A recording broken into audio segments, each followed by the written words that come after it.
join me in welcoming Beth Bonnstetter, who's going to be talking about when a hero story becomes a heroine story in U.S. popular film.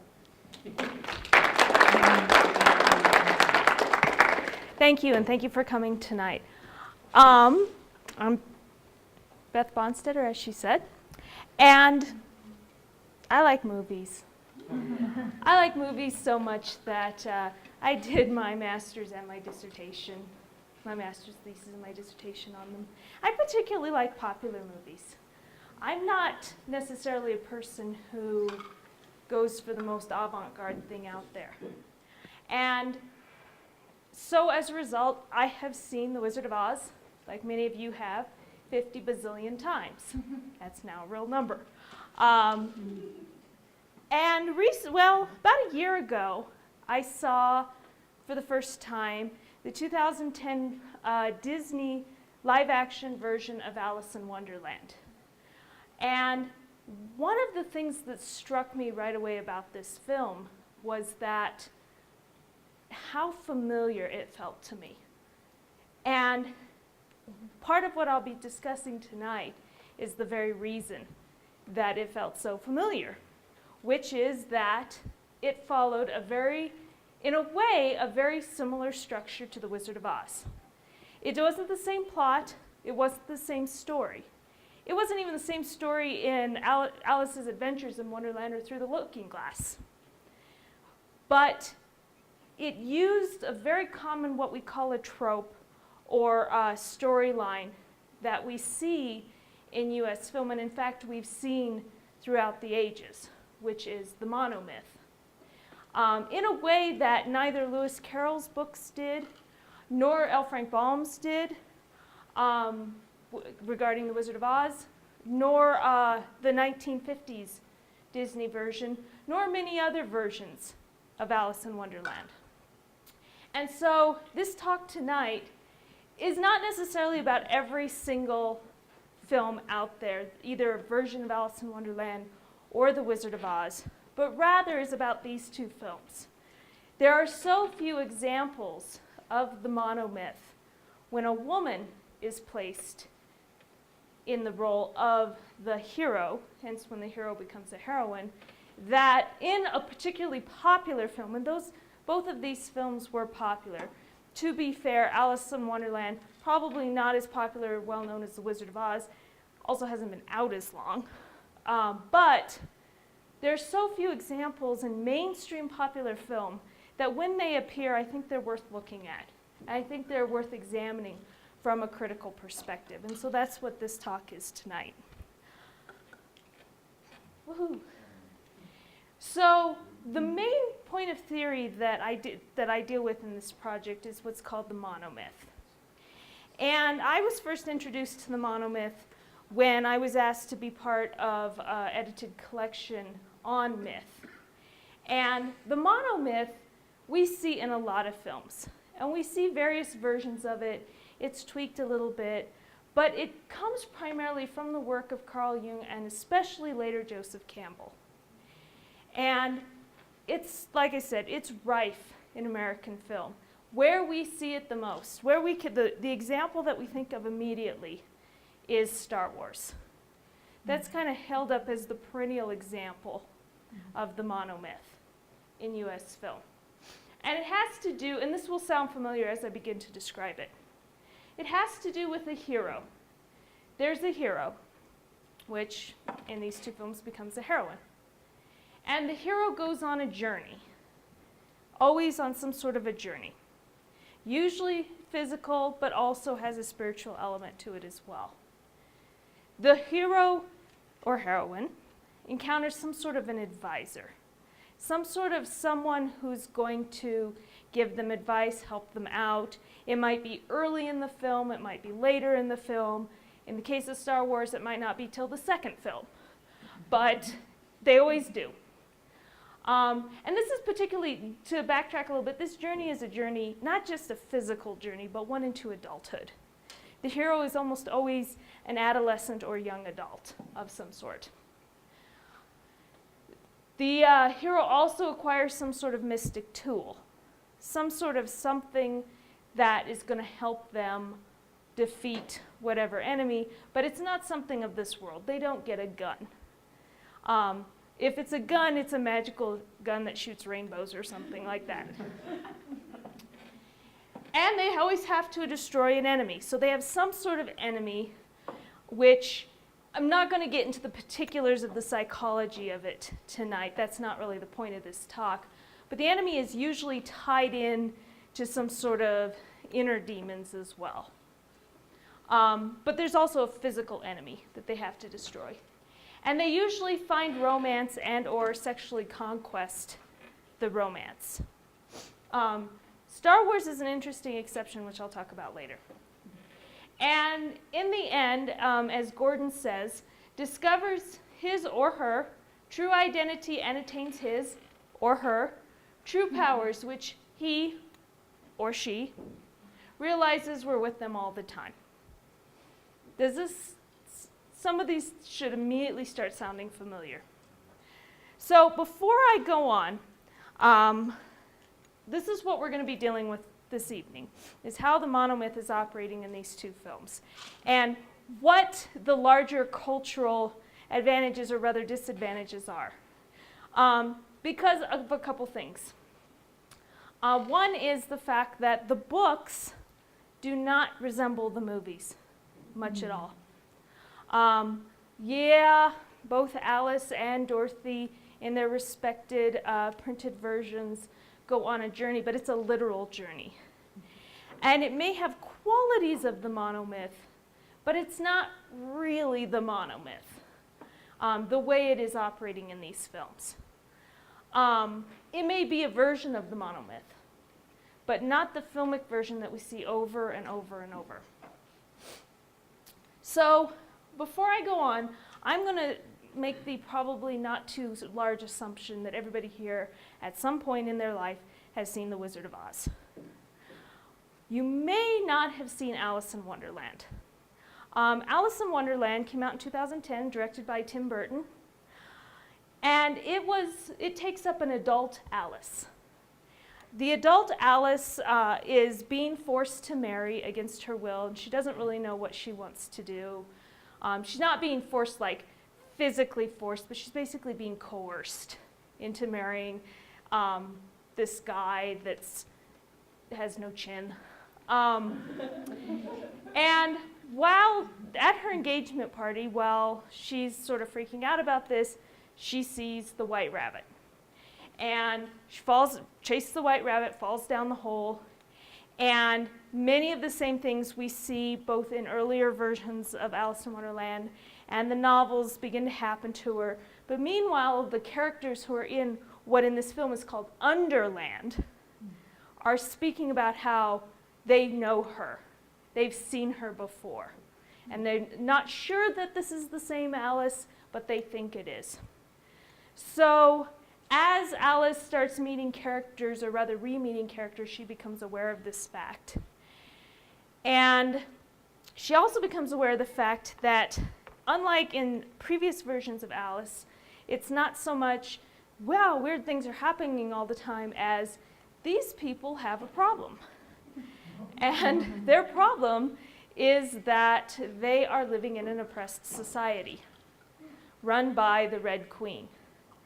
And the Red Queen keeps her grip on the society by using her henchmen and the Jabberwocky, which is this huge monster that is very vicious and can fly and has magical blood and so forth. And basically what she finds out is that the White Queen, who is the Red Queen's sister, has been driven off kind of to exile, very nice exile, but exile nonetheless. And the Red Queen runs the show, and she's oppressing everybody. And there's this little group of Underlanders, which includes the Mad Hatter and the Tea Mouse and Tweedledum and Tweedledee and others, who are trying to resist her. So to condense the movie, the Mad Hatter gets caught, and she goes after to rescue him.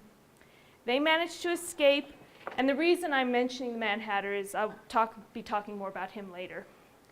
She ends up going to the Red Queen's castle, fooling the Red Queen into thinking she's somebody else, is able to escape to the White Queen. The Mad Hatter escapes to the White Queen. There's a showdown. Alice has to fight. Alice is referred to as the champion by the White Queen. Alice realizes that she was here before, which is, of course, the original Alice story.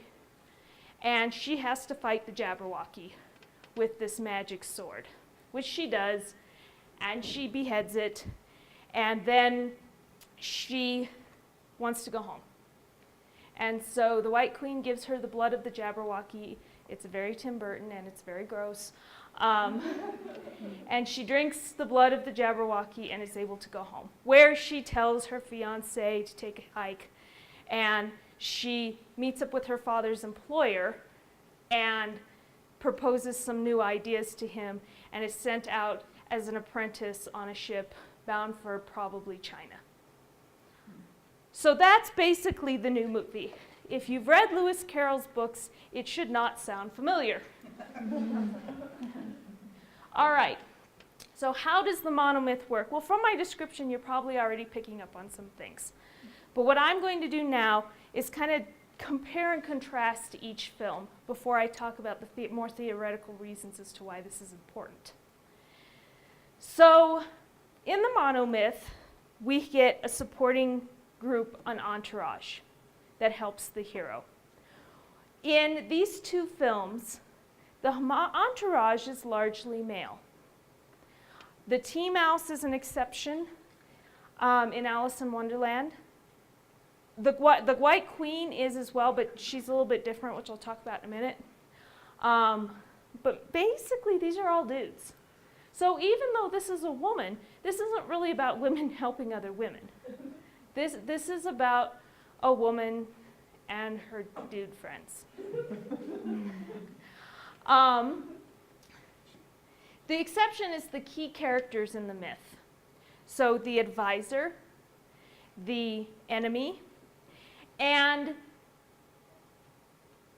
the Jabberwocky itself, I guess in our patriarchal culture, we would call it a male, because it sort of sounds male, but I don't think it's ever really assigned a gender. I think how Jabberwockies reproduce, probably a topic for another lecture. Anyway, so all these characters around her, which could have been male and female, end up being male, like almost by default. They've changed, you can say, well, in the book Tweedledum and Tweedledee are males. Yeah, well, in the book Alice isn't 20. You can change genders, but nobody's done that. Same with in The Wizard of Oz. And there's one character in particular that the heroine has a special relationship with. This would be, in most versions of the monomyth, the female character, who would be the person that would ultimately be the hero's sexual conquest. That doesn't exist here. And yeah, you can argue that, well, it doesn't exist in The Wizard of Oz because Dorothy's supposed to be a little girl. Got it. However, she's played by 16-year-old Judy Garland. There's, again, choices can be made. You're already basically very loosely adapting the book to the film, so, why not make her 16? She's a farm girl. She doesn't have a lot of worldly experience. It wouldn't have been that big of a stretch. In Alice, it's the Mad Hatter. And this is definitely, these relationships are definitely more than just friendship, particularly in Alice. No, they don't ever kiss.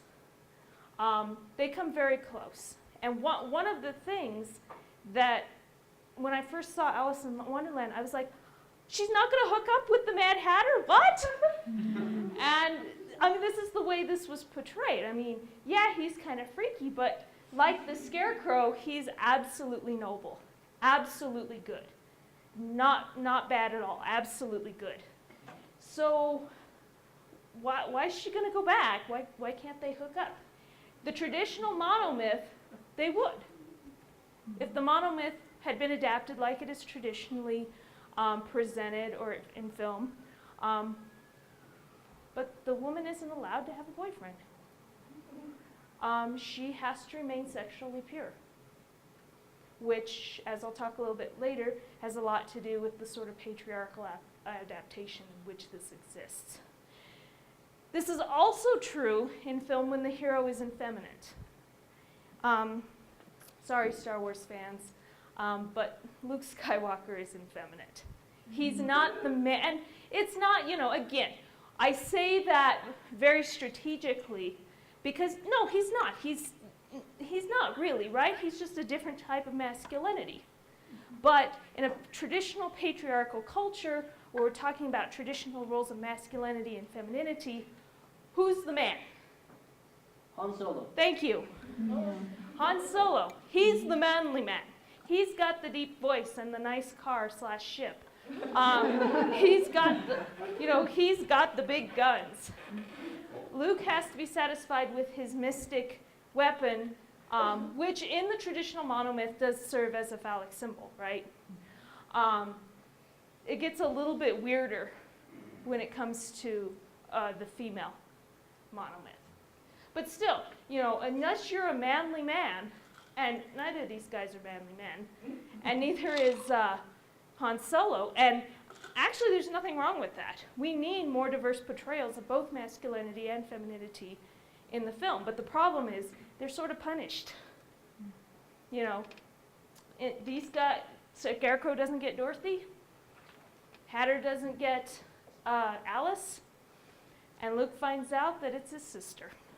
Oops.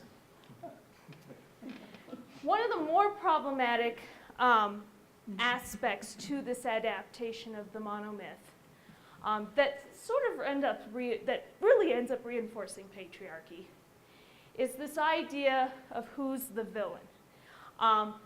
The White Queen and Glinda are the advisors. Even though the White Queen is kind of a ruler and Glinda is kind of not a ruler because of the wizard, you kind of get that they're in charge. And they're the advisors. Pitting their champions, and that word is even used in Alice in Wonderland, against two other females. So not against any kind of male threat, not against any kind of social threat, but against bad ladies. And not just any bad ladies. They are ugly bad ladies, and that's important. It's important because of a number of reasons. One, it's pitting women against women. And two, it's pitting idealized woman against non-idealized woman. Alice is beautiful. Dorothy is not hard on the eyes. I mean, yeah, she's a 16-year-old playing a 12-year-old, but, her face is symmetrical. Whereas you've got the witch, who A, has green skin, B, has disproportionate features, and you have the Red Queen, which it's hard to see in this picture, but the Red Queen's head is this big compared to the rest of her body. I don't remember if that was in Carol's novels or not. But the point is that ugly equals evil. Evil equals ugly. And ugly equals any kind of physical feature that's not normal. Now, yes, it's rare. I'm not going to say it never happens because I don't like to be an essentialist.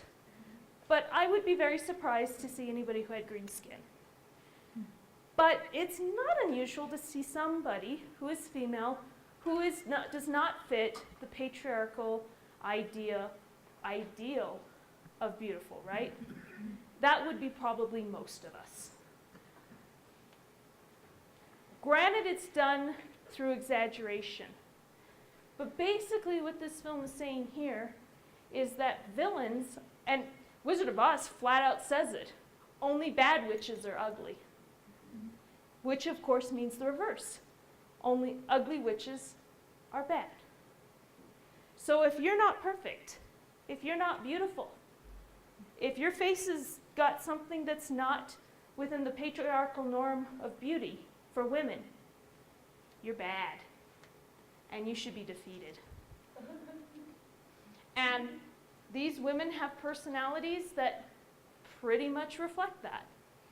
Although, as an aside, some of the things that have been done with the Wicked Witch of the West since the time of The Wizard of Oz, are very interesting to try and counterbalance this, such as Gregory Maguire's Wicked, which isn't the best written book in the world, but has a rather interesting premise. The play is much better. It's particularly since in the play, no, I won't give it away, but let me just say that Elphaba, which is her name in the book, kind of gets some justice. If for no other reason than she's been represented as somebody who is not necessarily wicked. Red Queen, not so much. But maybe we'll see. I hear they're making a sequel. So these are empowered women. These are strong women. These are women who have been able to get roles of power. These are women who can make up their own minds, who don't walk around like this. And I'm not kidding. The White Queen and Glinda both walk around like this. And yet they're evil. So these are different aspects of the monomyth, the final one being the special weapon and the enemy destroyed. Yes, the Jabberwocky, she cuts its head off, but really the enemy destroyed are those two women. I mean, they're the true enemy to be destroyed here. You can argue that this is a dark part of their personalities or whatever, but the truth is, my guess from teaching students now for almost 10 years would be that most people don't read it that way. So then we have the weapon. The weapon in Alice is a phallic symbol. It's a big sword. It's the ruby slippers in The Wizard of Oz. But it's still a mystical weapon that they use to basically defeat their enemy. In Alice, it's particularly interesting how she has to use a phallus in order to defeat her enemy. At least in The Wizard of Oz, it's an object associated with women. Which is more problematic? Depends on how you look at it. Anyway, so that's sort of just the layout of the two films and how they compare and contrast. Why does this matter? Why is this important? Get ready, hold on to your chair, here comes the theory. It has to do with what Kenneth Burke called equipment for living. Kenneth Burke was a well-known, among people I associate with, Kenneth Burke was a literary theorist who lived during the 20th century. He died in 1993. He was a very interesting character, and he read, and came up with a lot of really wonderful theories, not just about literature itself, but how people think, how people interpret things, how people use literature. Media scholars in particular, though not exclusively, have taken a lot of his theories and run with them, which would have horrified him because he was very much afraid of technology, to the point that he was an old man before he had indoor plumbing. I'm not kidding. But nonetheless, they have. And one of the theories that media scholars have taken and used to help explain the importance of different media texts is Kenneth Burke's theory for equipment for living. And this theory basically states that discourse, and film is discourse, film is a type of human communication, offers symbolic equipments for handling the particular challenges of a given age or time period. So basically what that says is that a couple things. One, when a film is released, it's not by accident. Films, TV shows come out and are popular at particular times for many reasons. One being that they provide symbolic equipments, things within their plots, stories within their plots, characters, particular types of dialogue, that sort of teaches how to cope with what's going on right then. It's not in your face, but it's there. And audiences, Burke would argue, and media scholars such as Barry Brummett and Brian Ott have argued since, is that audiences really do pick up on this. They may not have the language, or they may not be able to say, aha, like I can, but it's there. And so I argue that it's not a coincidence as to when these two films were released. And unfortunately, equipment for living is not always positive. It's simply equipments given to help you cope in your society. But those could be equipments that reinforce hegemonic norms. They don't have to be good. And what I argue in this project is that the way the monomyth is presented in these two films have everything to do with the way they're being released and have everything to do with coping in a patriarchal society. So, just to review, both these films deviate greatly from their source material, meaning the books. Because the books do not follow the monomyth in the same way these two films do. And of particular importance, both of these films were produced and released in the two times in the United States history when the economy was at its worst. At the tail end of the Great Depression and in the middle of, I don't know what we're calling it, the Great Recession, but the worst economic period since the Great Depression. That's not an accident. So if we use Burke's equipment for living to kind of tease out the themes and what equipments The Wizard of Oz and Alice in Wonderland bring to the table for women and for men, but particularly for women, that have to do with the economy. For The Wizard of Oz, the theme is kind of home, returning home. If you look at what was going on during the Great Depression, one of the things that was happening is that people in the Midwest, and that's where Dorothy's from, were migrating out of it because of the Dust Bowl. Going to California, going elsewhere. And it didn't necessarily work out. If you've ever seen The Grapes of Wrath, you know this, right? And while that, that is a story, it's based in a lot of fact, right? It didn't always, you didn't necessarily go to California and find bread and honey. You found lots of other poor people, and you may or may not make it. And so home in this case means a couple of things. One is the idea of go home. All through the film, in order for Dorothy to grow up, she has to learn that, if you remember at the end of the film, if I'm seeking, and I'm paraphrasing here, if I'm seeking something, I need to look no further than my backyard. And if it's not there, I never really lost it. Well, what a message to send to people who are migrating out of the Midwest. Don't leave. Don't leave. You haven't lost anything. Yeah, I know there's this Dust Bowl, but, stay where you are. It also means, particularly for women, help out in the home. This isn't the time to leave your husband. This isn't the time to despair. This isn't the time to try and strike out. We need you at home. This theme would be again reinforced when the men came back from World War II. But the equipments right here for now are, you don't need to go out and have sexual conquest. You need to be pure, you need to be good, and you need to help regrow the farm. You need to stay home and do your part for the family. You shouldn't be go out and doing a scarecrow.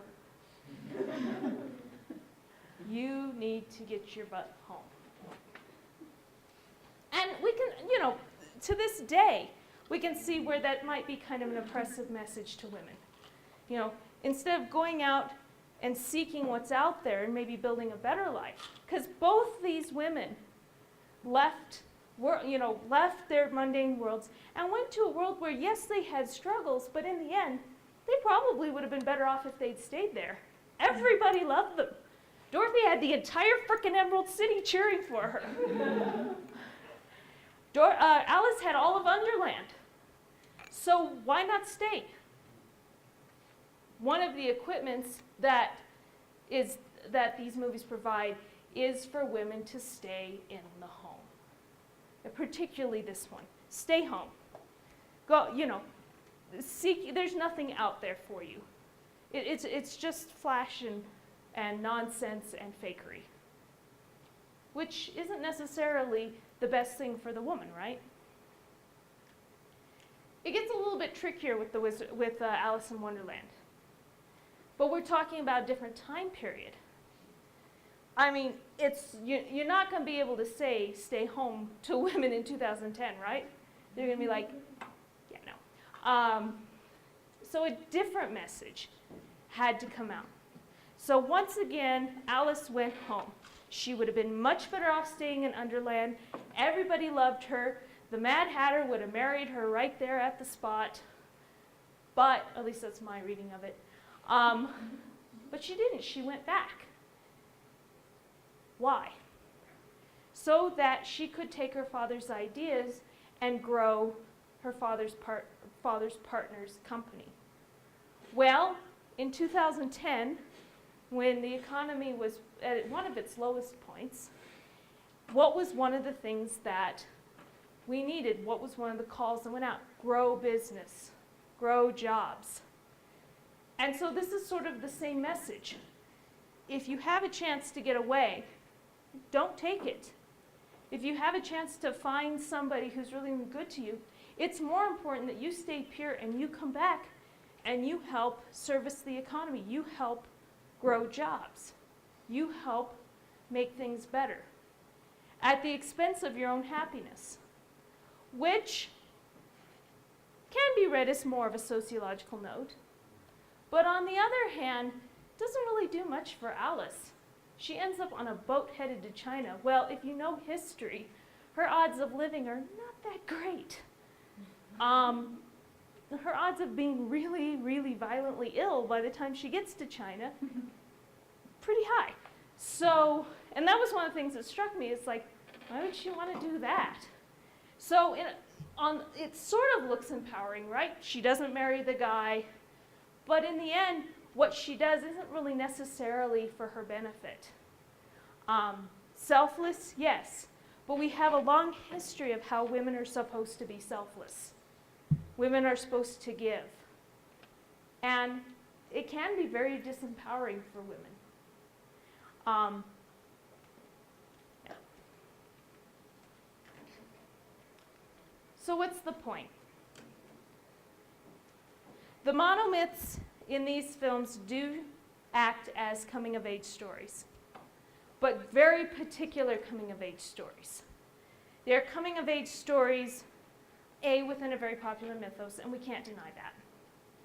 But also they're very particular coming-of-age stories in which they prepare these young women not to go out and empower themselves, not to go out and radically change society, but ultimately to serve the patriarchal society that entrapped them to begin with.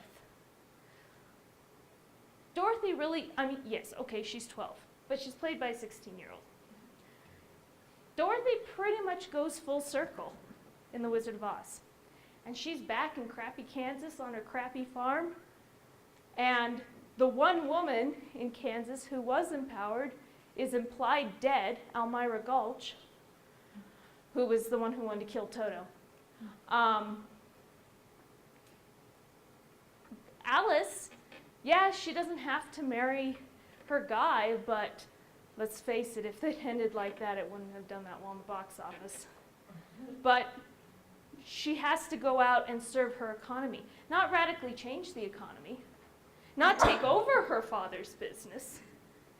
I mean, when she was conspiring with her father's partner, I thought, how cool would it be if at the end of the movie she was in charge of this business? She was an apprentice. It may be more realistic, but patriarchy is realistic. So both of these women end up basically giving up their happiness to serve the same darn patriarchal society that put them there to begin with. The monomyth could be empowering. You know, they could have stayed there. At the end of Star Wars, Luke doesn't say, all right, see ya Han, see ya Leia, I'm going back to Tatooine to be a water farmer again. No, he's a Jedi, right? And they're all happy with Ewoks that hopefully they barbecued later, and they, you know, but that Alice and Dorothy don't get to do that. They have to go back to where they were. They could stay in a society that appreciates them. They could come back and somehow radically change society. They could have had more female companions in these stories. There's no reason why the Tin Man couldn't have been the Tin Woman. It wouldn't have changed the story at all. But instead, growing up in the way the monomyth is presented in these films means being a good girl, being sexually pure, and living in the service of society. Not changing it, being in its service. And that, unfortunately, is what happens when at least in these two films, when the hero becomes the heroine. Thank you.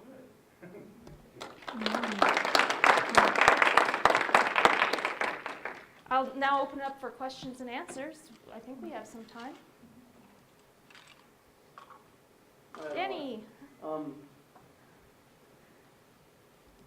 so given the broad offering of heroes and heroines today, do you think that someone like Eleanor Ripley from the Alien films is doing something different, or is she reaffirming some of what you're arguing here in a different kind of monomyth in a different genre? I would say probably the latter. In part because of a couple things. One, she never ends up on top. I think she ends up dead in one of the films, right? Yeah. And the society itself really never changes.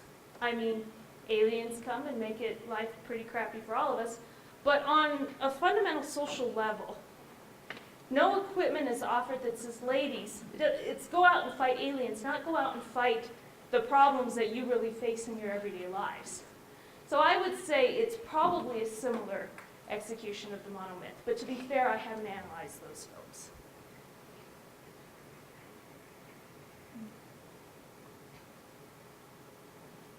Yes? Is there any psychology as to why, society is so attracted to the monomyth as archetype or a trope? There is. I'm not a psychologist, so it's not something that I could probably reliably report to you. I would point you in the work towards the work of Carl Jung, who was Freud's student, and to the work of Joseph Campbell. There's a wonderful documentary in which is it Bill Moyer? I think so. Hero's Journey. I'm sorry? The Hero's Journey? Yes, The Hero's Journey, in which he interviews Joseph Campbell. And Joseph Campbell has done extensive work with this and why it appeals so much to people.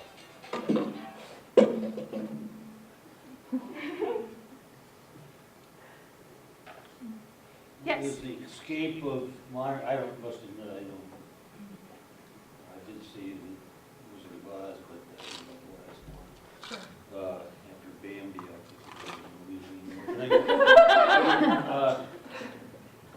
think is the escapism of modern film what allows our society to accept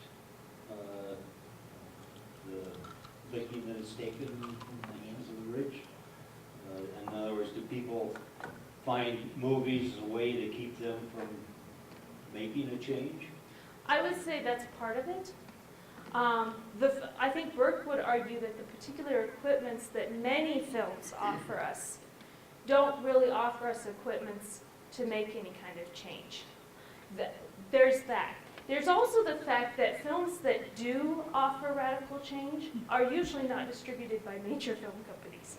Major film companies benefit from movies that reinforce the status quo. So that these are mainstream movies, it really is no surprise that the message is hegemonic. So it'd be the same as the mainstream media that tells you the same thing over and over, Absolutely. that our economy's gotta grow, that we're on Absolutely. the right track, but it's taking a long time, and you should be happy that your social security is running out. Right. Unemployment's running out. Right. Right. And particularly when we're talking about the news media, we're talking about because they are for-profit entities owned by giant conglomerates. Well, NPR, which is not, still Oh, sure, parrots the mainstream media. absolutely. And it's run by it's at least influenced by the government. Run by is too strong, and I admit that. But you cannot deny that, well, I cannot deny that NPR definitely has an influence by whatever administration through funding. That historically, NPR and PBS have repeatedly been threatened by administrations who don't like the coverage they've given them to have their funding pulled. So they walk a very fine line. It's one of the reasons why in my classes I argue that NPR is not necessarily the cure for MSNBC and Fox and CNN. Bob? Is the problem mainstream society, or is it with the Monomyth? Is that inherently repressive to women, you feel? The Monomyth is a product of mainstream society. Like all tropes, it can be changed. Probably in its current structure, I don't know, it's hard to say, because I can't think of an example offhand, I'm sure there's one out there, where the Monomyth is really kept true to form, but with women players. So it's hard to say, but without question, the myths in our society almost always advantage hegemony. So I would say both and. I've never seen Alice in Wonderland, so this is maybe made apparent in the film, but I was interested in your reading about the economy and her decision to take that boat to China at the end. How would you read that, I mean, in relation to the economic structure of 2010? Is it maybe saying that, I guess I could see where someone might say that it's proposing that people should go seek jobs in China? Well, certainly, one of the implications is that the opportunity lies in China. Which is something that the companies wouldn't want, right? Actually, most big corporations probably would. Sure. The conversation that she has with the partner is that the partner had wanted to extend the trade route only so far. And she told them extend it all the way up to China. And that there'd be free trade between China and England, I guess, is where she was. That was never really specified. Which, of course, we need more free trade with China, more economy, right? More jobs better economy if we free trade with China. Benefits the large corporations quite well. I mean, turn over pretty much anything on this table. It will probably say made in China. Thank you. I was thinking about Cinderella's ugly stepsisters and wicked stepmother, and then I was thinking of the queen in Snow White and how beautiful she was by the standards that you've outlined, but in order to, when she died, she became this ugly witch, and so it's like, even when she had beauty, it was kind of revealed that her true self, as we think of her, is probably more along the lines of the old woman with the apple. And it's funny, for those of you who have seen Oz the Great and Powerful, which is the Oz movie in theaters now, which has been criticized for taking the Monomyth and once again remaleizing it, where there's evidence that L. Frank Baum was a feminist. But also, the same thing, I won't say which character, but a couple of characters that happens to again. That actually they're physically ugly. We know what they're like before, but actually they're physically ugly to match their ugliness within, which again reinforces patriarchal notions of feminine beauty.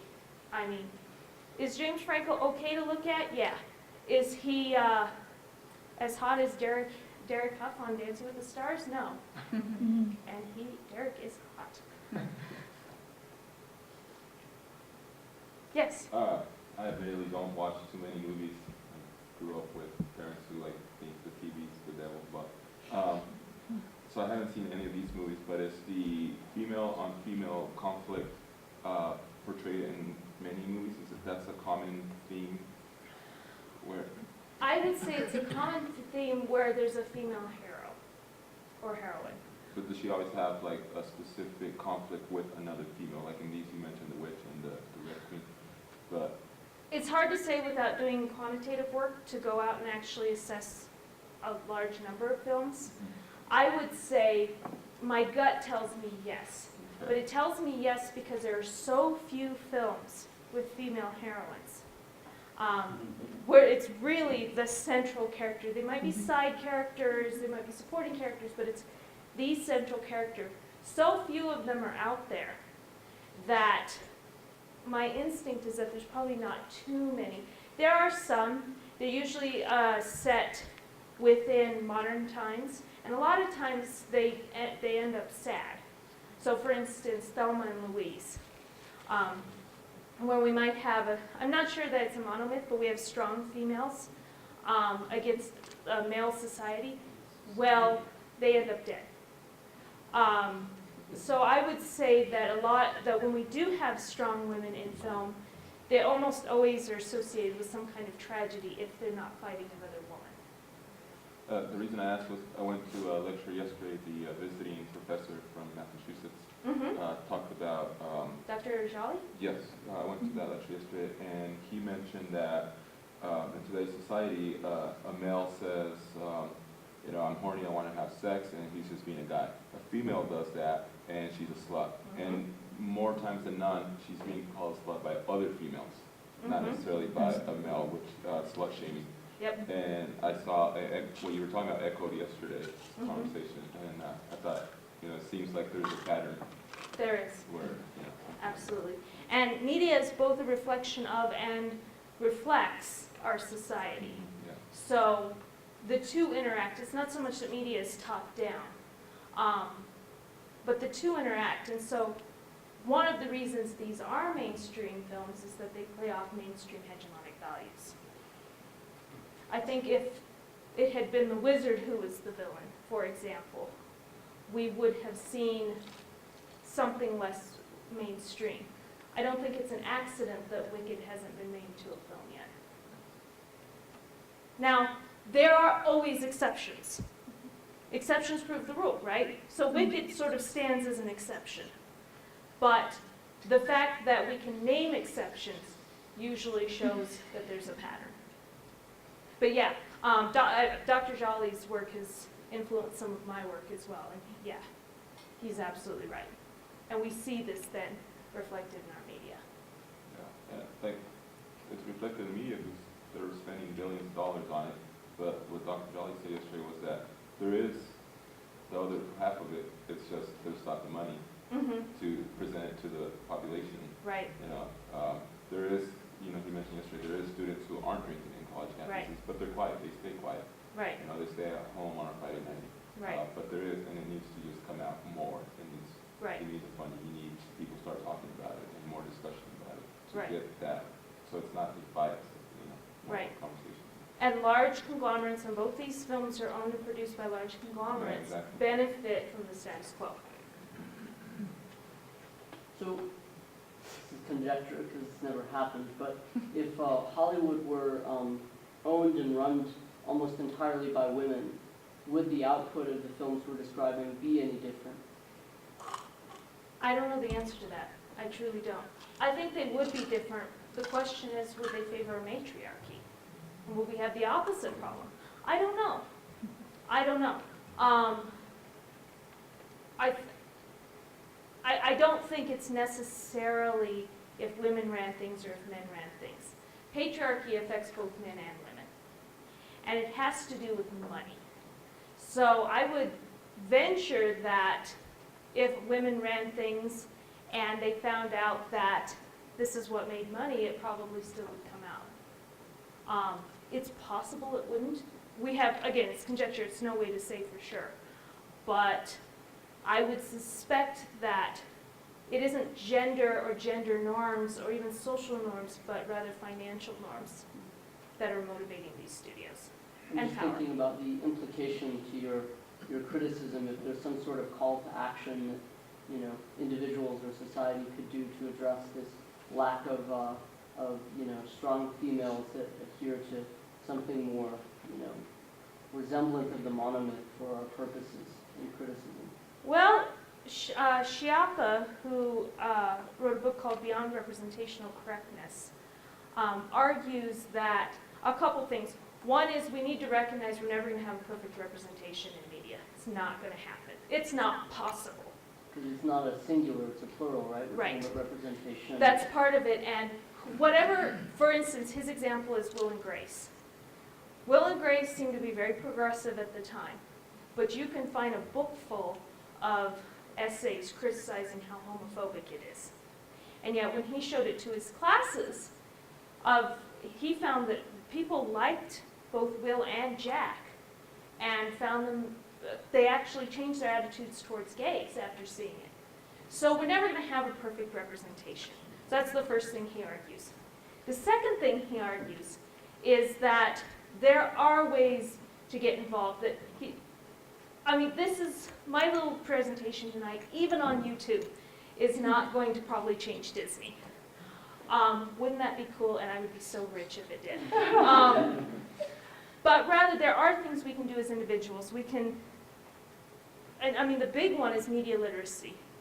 And it's the reason I got into media studies to begin with. We can teach students, we can teach others to read the media with empowered minds, to not just be victims of hegemony or victims of ideology, but to actually choose what ideologies we follow.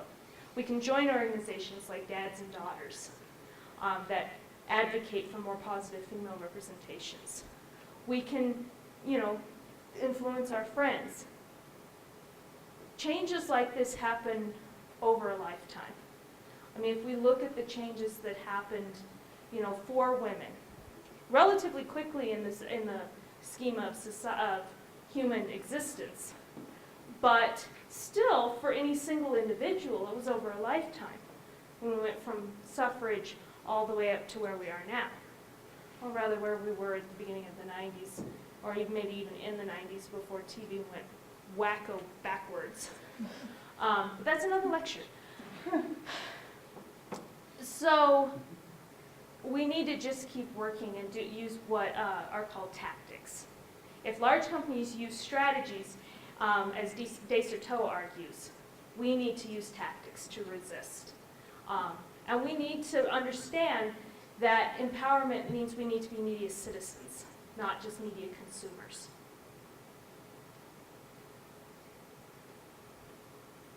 Any questions? Well, thank you. Thank you.